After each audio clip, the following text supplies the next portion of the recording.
আসসালামু আলাইকুম। শহরে এক পুরনো একমুঠো স্মৃতি, একমুঠো স্বপ্ন নিয়ে বেঁচে থাকা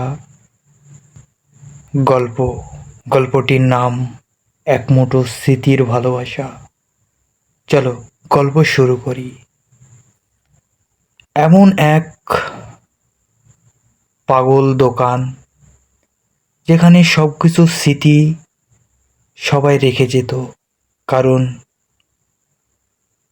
সেখানে মানুষ তাদের জীবনের সবচেয়ে প্রিয় স্মৃতিগুলো রেখে যেত।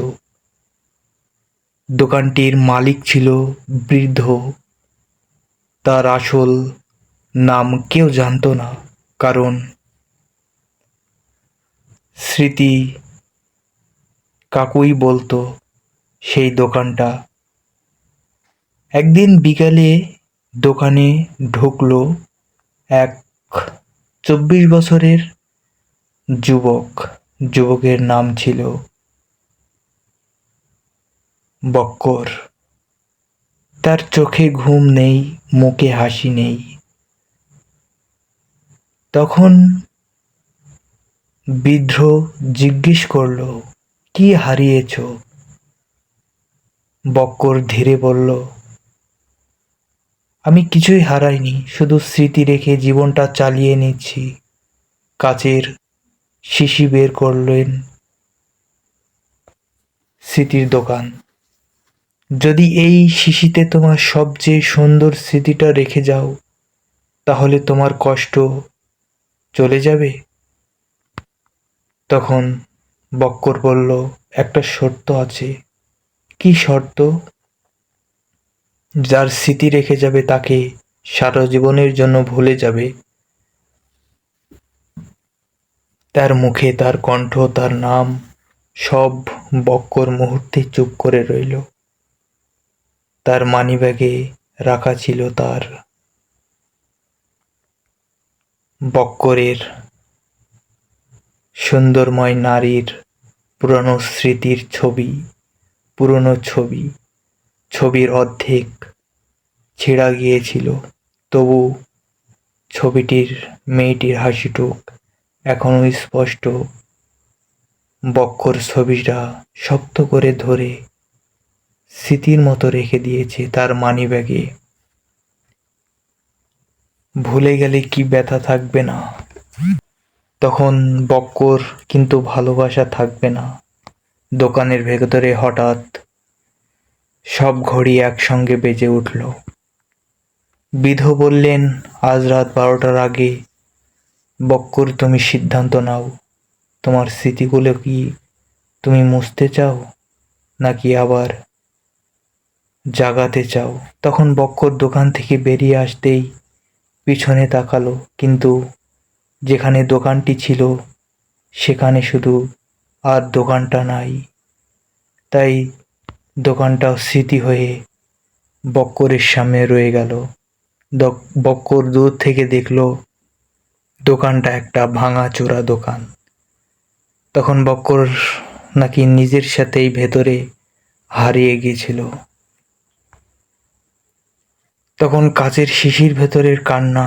বক্কর সারা রাত ঘুমাতে পারল না। তার চোখের সামনে ভার ভার ভেসে উঠছিল সেই বৃদ্ধ স্মৃতির দোকানটা। পরের দিন সকালে আবারও সেই গলিতে গেল। অবিশ্বাসভাবে ভাঙা দেয়াল জায়গা। আবারও দাঁড়িয়ে আছে সেই দোকান। বৃদ্ধ যেন তার অপেক্ষাতে ছিল, সিদ্ধান্ত নিয়েছে। বক্কর একটু মাথা নেড়ে বলল, আমি তো কোনো কষ্টই পাইনি। আমি দূর থেকে দেখলাম তোমার ঘরটা উধাও হয়ে গেছে। তখন বৃদ্ধ হেসে বললেন, তাহলে তুমি সত্যিকারে ভালোবেসেছ।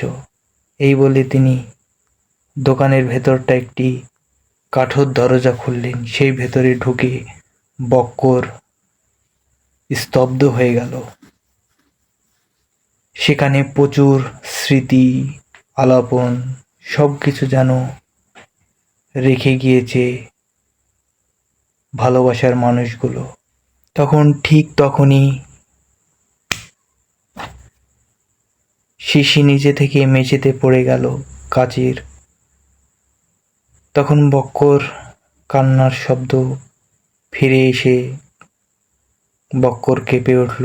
একটা স্মৃতি শুধু বৃদ্ধ নিঃশ্বাস ফেললেন যে নিজের ভালোবাসাকেই ভুলে যেতে চেয়েছিলে, কিন্তু ভালোবাসা তাকে ভুলতে পারেনি।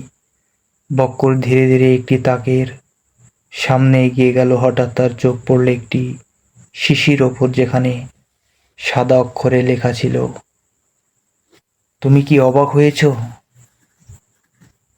তখন বৃদ্ধর চোখে রহস্যময় হাসি ফুটে উঠল, কারণ বক্কর দোকানে আজ প্রথমবার আসেনি।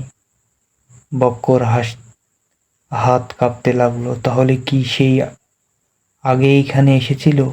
আর যদি এসে থাকে তাহলে সে কি এমনি স্মৃতি জমা রেখে গেছে? তখন বক্কর দোকান থেকে আবারও বেরিয়ে চলে আসলো। স্মৃতি এখনো বিদ্রয় হয়নি। বক্কর কাবা হাতে নিজের নাম লেখা কাচের শিশিটা ভুলে নিল। শিশির ভেতরে ছিল একটা ছোট সাদা পালক। সে অবাক হয়ে বলল, এটা কি আমার স্মৃতি? তখন বক্কর বৃদ্ধ লোকটা বলল যে, হ্যাঁ, তবে এই তুমি রেখে যাওনি, তাহলে কে রেখেছে?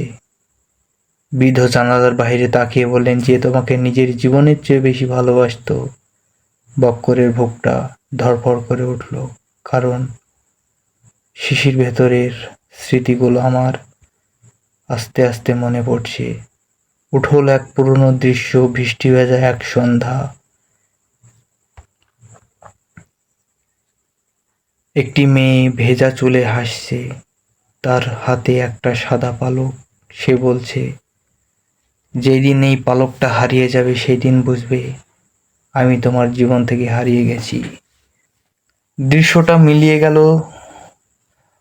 বক্কর তার চোখে জল চলে আসলো, কারণ বক্করের স্মৃতি হালকা হালকা ফিরে আসছে, যেন কেউ তার ভুল যাওয়ার অতীতের দরজা খুলে দিচ্ছে।